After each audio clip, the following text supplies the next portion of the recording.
Hi, everyone. Welcome to Stepping Into Your Leadership. I'm Christine Courtney, and I am excited today because we have somebody coming to us from Charlotte, North Carolina, a new guest here on the podcast, the lovely Betsy Kauffman. And let me tell you a little bit about Betsy. Betsy Kauffman is the founder and CEO of Cross Impact Coaching. She's a TED speaker and an executive leadership coach who helps mid-market CEOs and senior leadership teams align their leadership to navigate the complex challenges like AI adoption, rapid growth, and acquisitions. After 25 years leading large-scale technology transformations across Fortune 500 companies, she now focuses on helping leadership teams close that gap between strategy and execution, something we could all use a little more of. And her TED Talk, I highly recommend it. I watched it. Her TED Talk, 4 Tips for Honest Conversations at Work, has over 1.6 million views. That's incredible. So welcome, Betsy. Hi, Christine. Thanks for having me. So let's talk a little bit about it because I think it's so fascinating that you were in technology for so long and then made this transformation. So let's start back in your days in technology for a minute. Dinosaur age, yeah. Yeah, well, think about it. I mean, now it's on the tip of everybody's tongues. Right. When you look back at watching all these technology transformations, and I think it's great to look back because, well, for instance, my mom was one of the first people to sell personal computers, right? How So fun. when I Yeah. talk to her about what's happening now with AI, she's like, Christine, this is what they said about PCs. All Like, the time. I thought Right, PCs were going to take over for people's life, Yeah. and we're still working. So I was like, yeah, okay, that's true. So in your years of looking at it, was there a moment kind of early in your career when you were convinced maybe that technology was the problem or some technology you were using, or I don't know, what was that like in that world? Give us a picture of that for a little Yeah, bit. I mean, I think to your point, Christine, we've gone through these types of technical transformations for multiple times. So maybe before me, I was just getting into technology. We had the dot-com boom, right? And then I got into the agile ways of working and agile technology and agile software development. I've got an app for that. We're building apps on all, with iPhones and things like that. And so in the very beginning, you always enter a project thinking it is a technology. We've got to get the technology figured out. We have bad data, or we're on old systems, or we're on mainframes. Then we come to find out, usually, yes, there might be some sort of a technology problem, but it's truly like the people that are leading that effort are the ones that need to align first and figure out how to solve the bigger problems before the technology is going to do its fix. And we're literally seeing the same thing with AI. We have all these companies that want to implement all these AI agents, and they're very excited about, the transformation and what it could be. But if we don't know what we're trying to solve for and what the problem is, and we keep layering like new technology on top of old, bad systemic problems, we're just going to have a bigger mess. And AI, I think, is going to bring that to the forefront even faster than maybe some of the past technological advances that we've been looking at and implementing. So it's usually the technology problem that we're trying to solve for. And unfortunately, it's probably the wrong approach. It's probably about what's the business outcome that we need to solve for first. And then as a company and as a leadership team, how do we get aligned around what it is that we're trying to do? That's interesting. So is that, I mean, I suppose I'm making an assumption, but I suppose that's one of the reasons why now your work focuses so much on aligning teams, right? Yes. It's funny because a lot of times we would come in to help with the project or with the teams or with the high performance. They would tap me on the shoulders and say, come sit with us. We, as a leadership team, we're struggling. So I was usually mandated to come fix a certain problem within the organization, within a project or a program or a transformation. And leadership would say, no, we actually need you sitting over here. We need the help. We need to learn how to talk better together. We need to learn how to have good conversations and make sure that we're aligned before our teams go execute on that. And so it's funny because the work that I do morphed into that. I didn't actually set out to be a leadership coach and a leadership team alignment specialist. I started, I left my very secure job at Bank of America to go do agile development and training and help build high performing product development teams. And then as we got more and more into it, they were like, no, the leadership needs you more than we do, which is usually the case, right? And so we kind of have evolved into that type of a company and that type of a consultancy. Interesting. So when you started, you were doing work training the entire team, and the teams were shouting like, no, help our leadership? Yes. Yeah, we'd come in and run. Yeah, we'd run trainings and they'd say, "Yeah, we get it. We know what we know what we need to do. Thank you so much. This has been great. But actually, you really need to go help our leadership team to get figured this out because we need for them to all be on the same page because they were getting different directions." I worked in a lot of different, like across multiple areas, so product, business, technology. And so we would try to help those teams learn how to work better together to become more high performing. And they were getting each area was getting a different direction from their leader. And they were saying, please go help our leaders. Please go help our leaders. Like we can play nicely together. We're okay playing nicely together. It's our leaders that need help. And so then I would, okay, fine. And so I would, the leader that usually brought me in, I would actually go tell them, by the way, You would? yeah. Oh, yeah. That's I think that's probably why I've been successful so far is that I would say, hey, by the way, they actually think I need to spend time with you guys because our challenges are not at the team level, they're at the leadership level. And I see that all the time. So what I'm would they say? constantly, okay, how do you That's suggest good. we go about this, right? And so usually it's like, let's get into a room. Let's talk about some of the big things that I'm hearing. And I'd bring them up. They were the elephants in the room. And people knew they existed, but it was being able to have a safe place to like kind of create that container to say, okay, we're not working well together. We when you say one terminology, somebody means something different. How do we actually get to the point of true like alignment and that we're all showing up as the same direction and where we want to go? What didn't happen overnight, right? So it wasn't like, let's all get in a room and we're going to come out singing Kumbaya. I mean, there's a lot of long knocked out, drag out like conversations and I get very emotional, because people sometimes feel like, well, you're calling my baby ugly. Well, what about your baby? Like, and so, you're really trying to get folks to come together and figure out how do we work better together and how do we actually create the environment that makes our team successful and our company successful. Yeah. Yeah. Interesting. In building your corporate practice, after years, building your coaching practice after years in kind of corporate life, that's a big leap, I imagine. Was there kind of any mistake you learned from? I love sharing mistake stories on here Yeah. because I feel like so often we're just sharing our all these successes and the Successes. people listening are oftentimes dealing with their own challenges and I think it's good to learn from mistakes that others have made too. So Yeah. was there any mistake that you made in that process that you're like, oh, when I look back, it was good to learn from, but this Yeah. is one of those moments? Several. Okay, so which one do we start with? I'm trying to think. I'm like, there's so many. I have two. I'll do one. When you're getting started, especially with me, I had a 15, 20-year career before I left and started my practice. At that point, you're kind of a Swiss Army knife. You can do a lot of different things. And so I was trying to be a lot of different things to a lot of different people. So people were like, oh, you can come help us with training, or you can help us with leadership coaching, or you can come help us with product transformation. And, when you can do that, it actually almost dilutes who you are because then you're like, one, you can't spread too thin. And you can also, people don't know like, okay, wait, when do I call you? Do I call you for leadership coaching? Do I call you for product transformation? Do I call you for training? And so really trying to figure out like what it is that you want to do and what's your niche and just diving into that, I think is one word of advice that I would give. And so, I got to a point where I literally had about 5 or 6 clients and one call would be about training and one call would be about this and one call would be about that.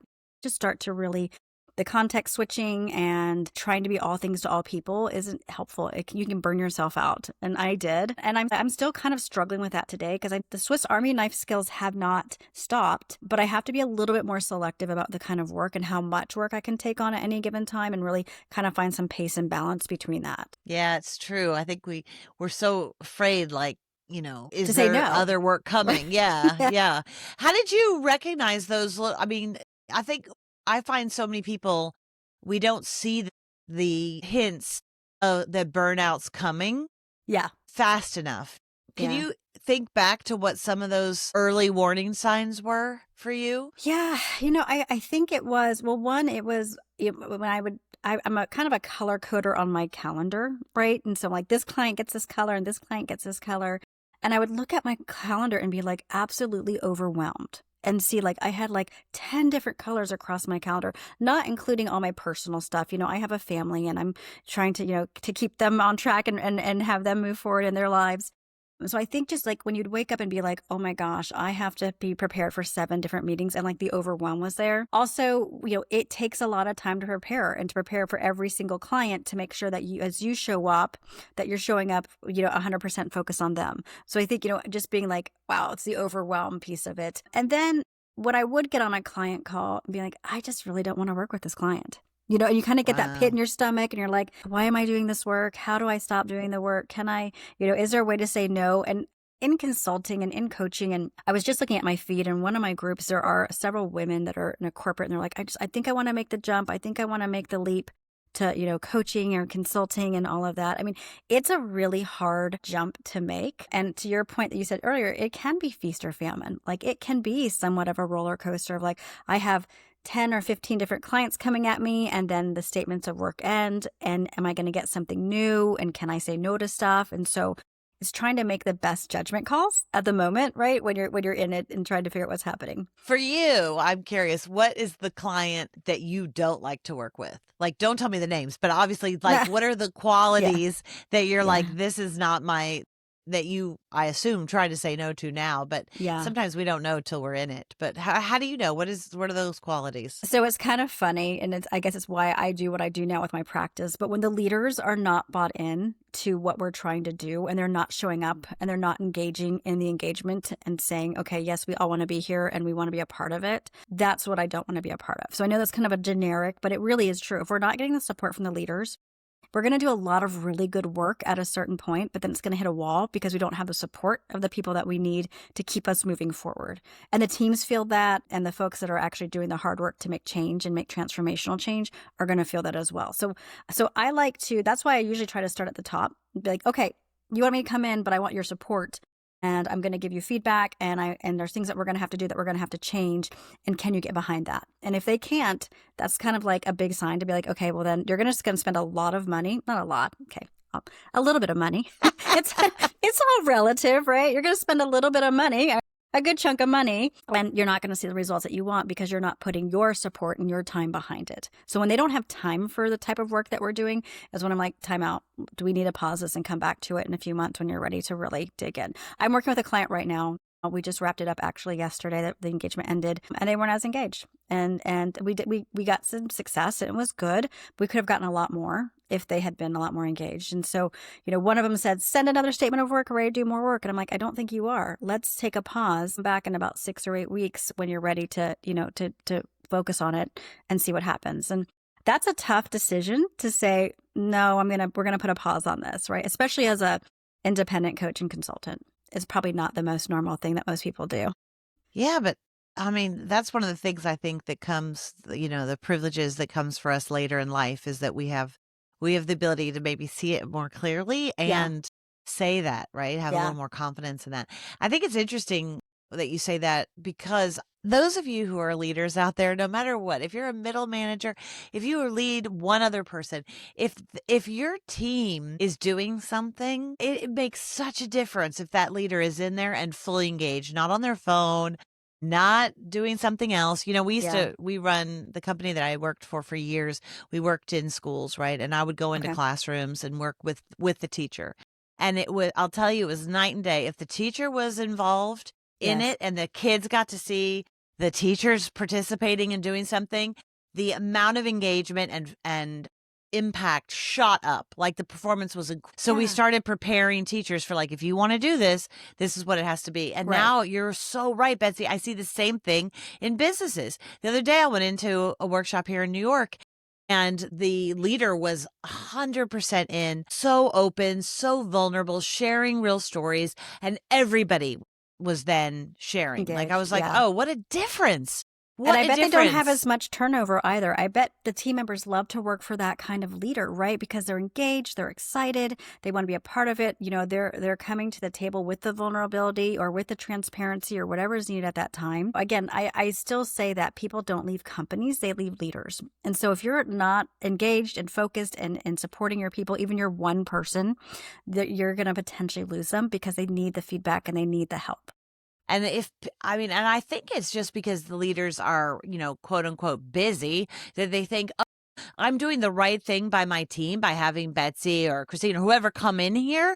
And Right. so check, check, check, Yep. but they're not realizing that it's so minimized, and sometimes it's actually detrimental based on whatever their engagement is, Yeah, So 100%.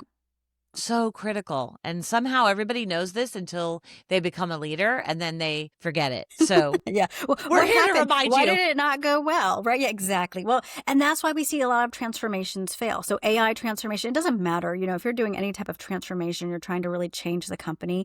If the leaders aren't involved and they aren't driving the change and the support of it, it's not going to go well. I can tell you that because you're going to get to a certain point and it's going to stop because people are like, well, what are we working on? And is this important enough? And my leader's not engaged. So why should I do this as well? And that's where that's truly, forget the technology layer on top of it. It's all about human and change management and leaning into your people. I love that. That's such a good reminder. Let's shift a little bit to, people who listen. One of the things that we hear over and over again is that they love that they come away with this, 30 minutes that were in their ear with some actionable tips and takeaways. And that's one of the things I admire about your work is that you're really good about giving those kinds of tips for folks. First of all, you talk about a leadership operating system, right? Yeah. Shared behaviors, vision frameworks, execution rhythms.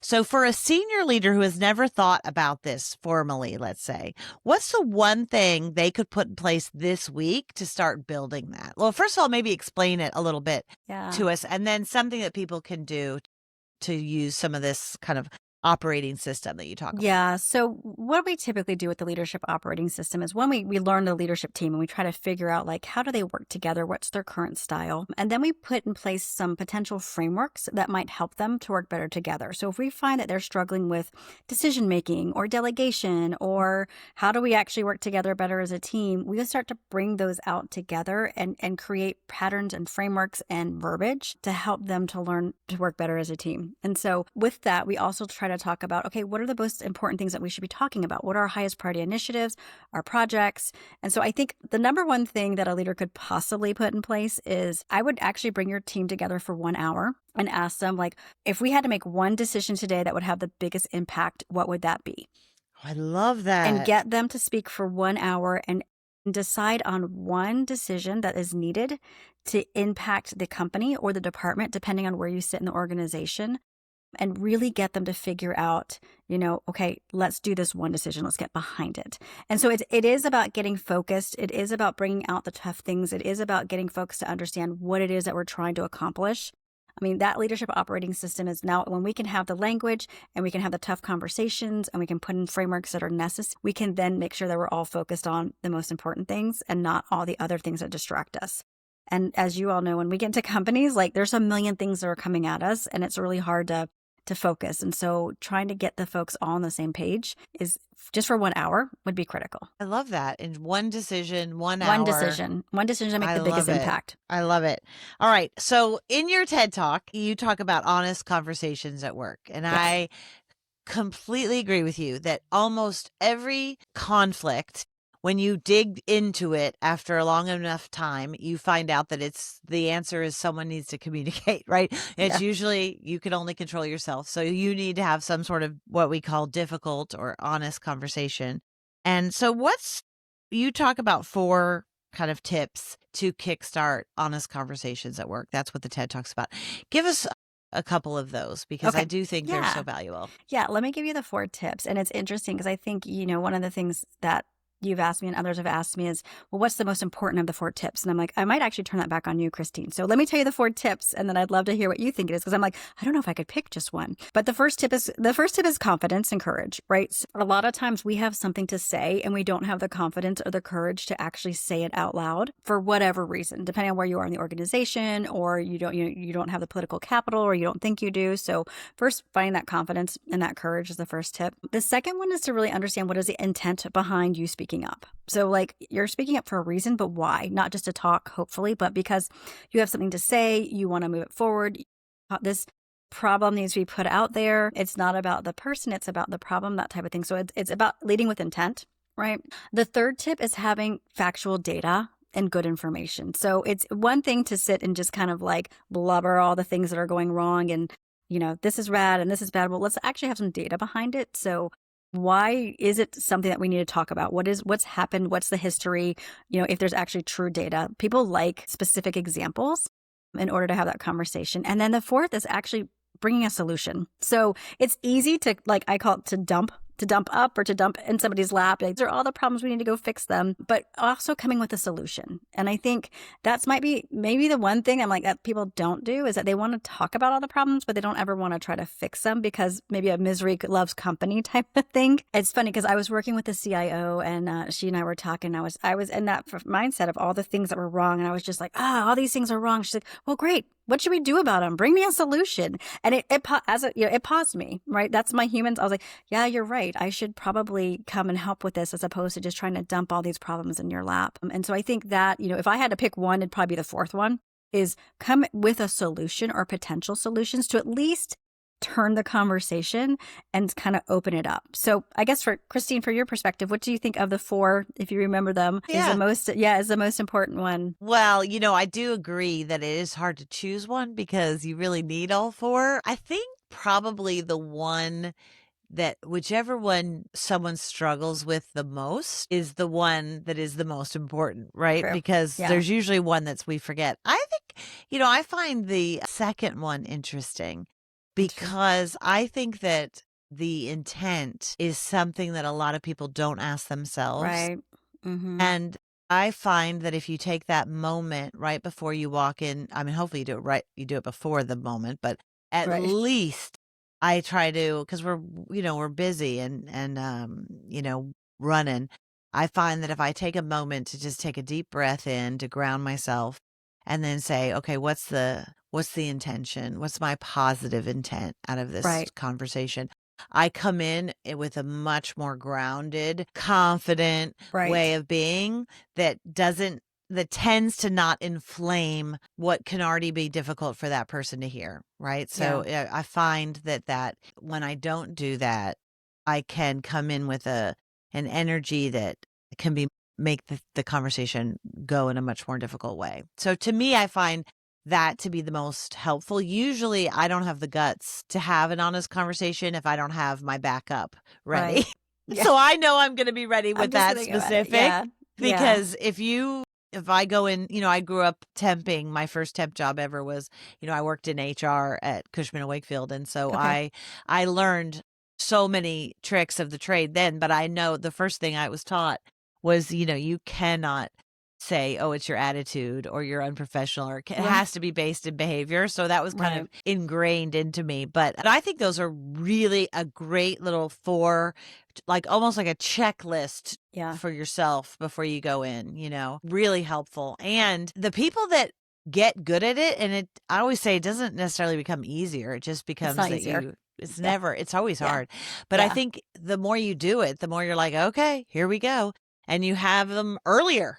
Instead of waiting. Yeah. And I think, also if you need to find a peer that you trust, right? And say, hey, I really need to have a conversation. I need to have this conversation with somebody else. Can I practice? And if you don't have a peer, honestly, just saying it out loud if you're driving in the car or you're wherever, getting ready in the morning, because sometimes we need to hear our voice and how we think we're going to articulate it. If you have that luxury, right? If you have the luxury to say, okay, today I'm going to go in and I'm going to have a hard, honest conversation.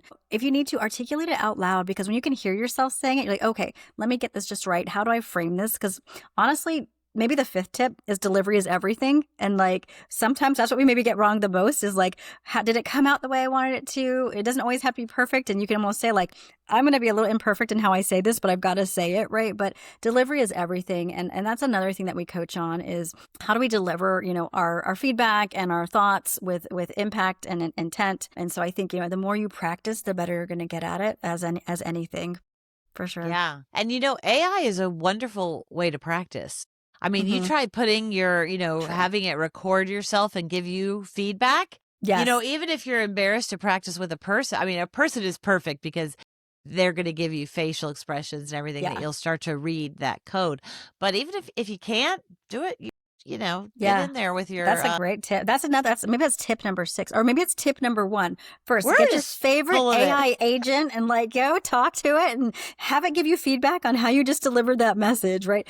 It's funny because I've just been starting to use that talk to AI, and it's Okay, that's pretty cool, right? So we're starting to learn all these different new tools out there, which is awesome. I love the technology and where it's going. And you have to tell it to be hard on you. Yeah. Otherwise, it will just, blow smoke, Oh, which that is was also kind of fantastic, funny. Christine. You're You're so amazing. clever. Just like all the things that you've talked about in the past, you're the most clever person I've ever met. And just you go for it. You've got it. That sounds good, actually, especially on a Friday afternoon. Right? All right. Exactly. All right. So, this is something I'm always interested in, Betsy. When you look back at who you were growing up, right? Was there something you did, like a role you had naturally, or why are you who you are now? In other words, what were some things you did that you could still see were in you, in Yeah. fourth grade, in fifth grade, It's in sixth funny. grade? Something hit me maybe couple years ago because I was like, again, as I was trying to find my niche and what I want to do and who I want to work with, I'm like, I really like the dynamic of teams. I just love teams. I really do. I love watching a group of people come together and create something. And growing up, I played a ton of sports. I was a competitive swimmer. I was in gymnastics. I did field hockey. I did soccer. I was in a million different sports.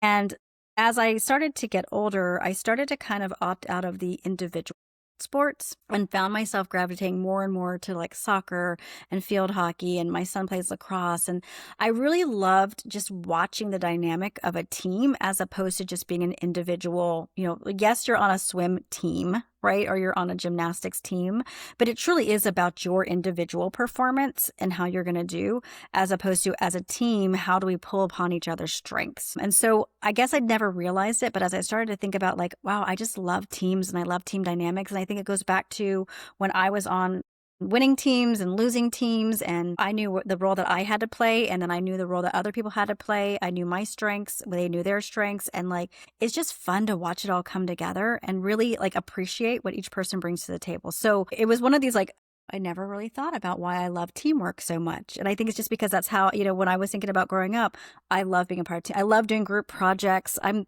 that person. I know people hate. I know kids are like moaning, "Oh God, another group." I love them. I love them Yeah. because, one, it's not always on you and you do get to lean on other folks. And there's a lot of just different like opinions and mindsets. And so I just think that that's what's kind of brought me to where I am today and why I've really decided to get into the how do we get leadership teams to come together and how do we get them thinking and working together better. And those kids, why they don't like those group projects is because they are constantly having to be forced into situations Yes. to have difficult conversations and honest conversations that they do not Right. want to have. And a lot of times they don't have the skills for it, but teachers are hoping that by putting them in those dynamics, they're learning way more than it's not about what they're learning in the Right. Civil War or the American Revolution or whatever it is they're in teams Yeah. to work out. They're really looking at how do we work better Better together together. because the feedback from the corporate world years ago was we are not educating our kids to be able Right. to work in teams. To work And together. so Yeah. we Yeah. changed it, but boy, is it boy when there are kids just like you say, little Betsies that love it, and there are other ones that are like, oh God, Yeah. like my Yeah. son, oh my God, he Right. he would dread it. He's much more introverted, much rather do that, but Yeah. yet he's a great soccer team player. So Right. it's just a matter of like where is your comfortability too. But I love that. I love Yeah. imagining the sports and you being able to see that relationship, right? To Right. real Right. teamwork. That's great. Yeah. It's fun. Well, I love what you're doing. I think it's Thank you. great. Is there ways that people can get in touch with you if they're Sure. interested, or Yeah. we'll put it in the show notes as well? Absolutely. So you can link in with me, obviously, Betsy Kauffman. Our website is crossimpact.co. And we have a free leadership alignment survey. So if you just go to crossimpact.co, it's going to pop up. It's 10 quick questions that'll give you a lot of insights into like, how do we work as a leadership team? How do I show up as a leader? How do I think my peers show up as a leader? And then the last thing is I have a book coming out probably very soon. And so it's called The Fix, and it's a business fable about people are not broken, but your system is. So stay tuned for that. If you actually find me on LinkedIn, you'll see all the different posts about it. And then you can buy it on Amazon or Barnes & Noble or Spotify or all the fun formats. There's multiple ways to find me. LinkedIn may be the best. Just link in and reach out to me. So, yeah. Love it. Well, thank you. And thanks, Betsy, for joining us on this episode. And thanks everybody for out there for listening. And we'll see you next week. Thanks, Christine. Bye-bye. Thanks for spending time here on Stepping Into Your Leadership. I'd like to give a special shout out to our podcast producer, Richard Francisco. Check out our notes for any details. And if you want to get anything more out of this, go to our YouTube channel and please subscribe to Leadership Lab TV. If you heard something today, of course, that resonated with you, do something with it. It's all about the choices that you make. It's what you say in conversations, how you show up in a moment. Share this episode with someone who's maybe starting a new job or stepping into a new level of leadership, and try one idea because it just might create some pretty powerful leadership ripple effects. Until next time, keep stepping in because the room changes when you do.